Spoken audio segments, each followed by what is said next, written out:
Why does it seem so easy to provoke, enrage, and mobilize right-wing audiences in America? Is this just coincidence, or has it been carefully designed? For decades, political strategists, media corporations, and wealthy donors have perfected the art of weaponizing fear. They've groomed generations of voters to react on instinct, to rage at shadows, and to mistake their real enemies for the ones painted on TV. Today, we're taking a deep dive into the rage bait machine, how it was built, why it works, and who profits from it, while ordinary people are used, abused, and discarded. To understand today's outrage cycle, we need to look backward. The seeds of modern fear politics sprouted in the 1960s, when America faced massive social upheaval. Civil rights activists demanded equality. Black Americans fought against segregation and voter suppression. Women were beginning to push for greater autonomy, and many white conservative voters felt their world slipping away. Enter Barry Goldwater and later Richard Nixon. Nixon perfected what became known as the Southern Strategy. Instead of openly racist appeals, he used coded language, law and order, states' rights, silent majority. The message was clear. If you're afraid of social change, I'm your candidate. This was the birth of dog whistle politics, language vague enough to avoid condemnation but sharp enough to trigger fear and resentment. By the 1980s, Ronald Reagan took it further. He popularized the myth of the welfare queen, a racially coded story about a woman supposedly defrauding the government. It didn't matter that the story was largely fabricated. What mattered was the feeling it created, that hardworking taxpayers were being robbed by undeserving others. At the same time, televangelists and groups like the Moral Majority injected religion into politics more aggressively than ever. Every cultural shift, women's rights, LGBTQ+ visibility, even new music, was framed as a direct assault on God and morality. Now the battle wasn't just political, it was spiritual. Good versus evil. Then came the 1990s and the explosion of talk radio. Rush Limbaugh and his imitators discovered the formula that would define right-wing media for decades. Find an enemy, caricature them, and mock them daily. Liberals weren't just opponents. They were traitors, degenerates, parasites. Listeners tuned in not to be informed but to feel righteous anger, to feel like part of a tribe under siege. This fusion of entertainment and politics created a feedback loop of rage that made billionaires very, very rich. But why rage? Why fear? Why not hope or unity? The answer lies in our brains.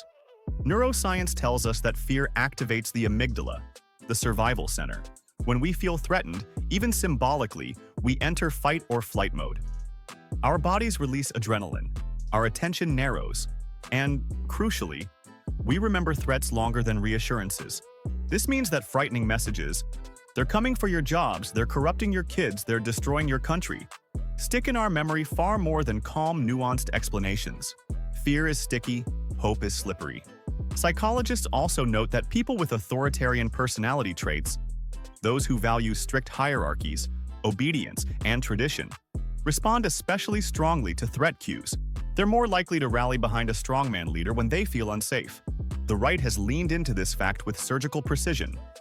Every slogan, every ad, every soundbite is designed to light up fear, trigger anger, and then tie that emotion to loyalty. And once fear and anger start cycling, they become addictive. Each outrage creates a dopamine spike. That spike rewards the behavior. People come back for more. It's the same mechanism that makes social media scrolling compulsive. But here, the fuel is rage. Outrage isn't accidental. It's engineered. And the people engineering it know exactly what they're doing. So who benefits?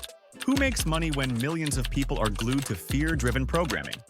The obvious answer is the media. Networks like Fox News thrive when audiences are enraged. Their most profitable shows aren't calm policy discussions.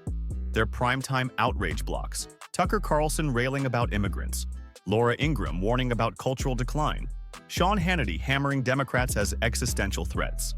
The goal isn't truth, it's attention. And attention means ad revenue. But the story runs deeper. Corporations beyond the media also benefit from outrage. Why? Because outrage distracts.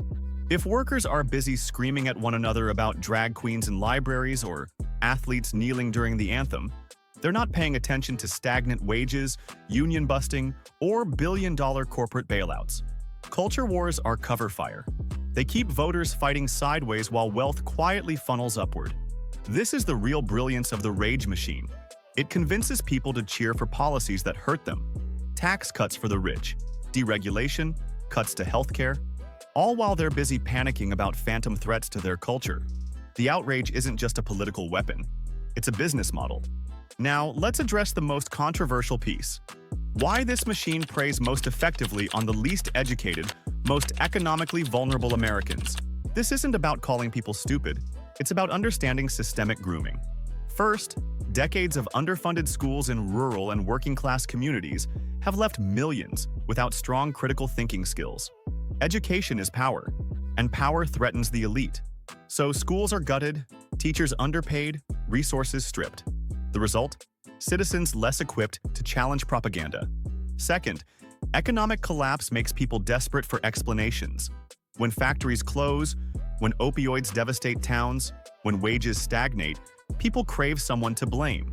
Instead of pointing at the CEOs who offshored jobs or the politicians who sold them out, the machine offers scapegoats: immigrants, welfare recipients, the nebulous liberal elite. Third, identity binds the trap. Religion, patriotism, and masculinity are fused into politics. Questioning the party line isn't just disagreement. It feels like betrayal of God, family, and country. That's a powerful psychological cage. Here's the painful truth. Many voters truly believe they are fighting for survival, but they've been conditioned to fight the wrong enemy. Their real oppressors, the corporations and politicians exploiting them, hide in plain sight while the outrage machine points the finger elsewhere. It's not stupidity, it's deliberate grooming, and it works. By the 2000s, the rage machine had an unstoppable new amplifier: social media. Unlike TV or radio, platforms like Facebook, YouTube, and Twitter are driven by algorithms. They don't just show you what's recent, they show you what will keep you engaged longest. And nothing keeps people engaged like anger. The cycle is vicious. A Fox News clip airs, chopped into viral bits. Influencers spin it harder, YouTubers amplify, TikTok spreads it to millions. Each step strips away nuance and amplifies the fury. Meanwhile, fact checks arrive too late and reach too few. Fear outruns truth every time. And you're not just a viewer in this system. You're a product. Your clicks, your triggers, your anger, all packaged as data and sold to advertisers and campaigns. They know exactly what enrages you, and they serve it back to you on demand. This isn't mass manipulation anymore. It's personalized manipulation, a rage machine tailored to you. So, was this all just coincidence? Did outrage naturally rise, or was it engineered? The evidence says engineered. Strategists like Frank Luntz spent decades testing words and phrases in focus groups. Which words spark fear? Which ones make people angry enough to vote? Terms like death panels, job killers, radical left. None of these emerged organically. They were crafted, tested, polished, and deployed with precision.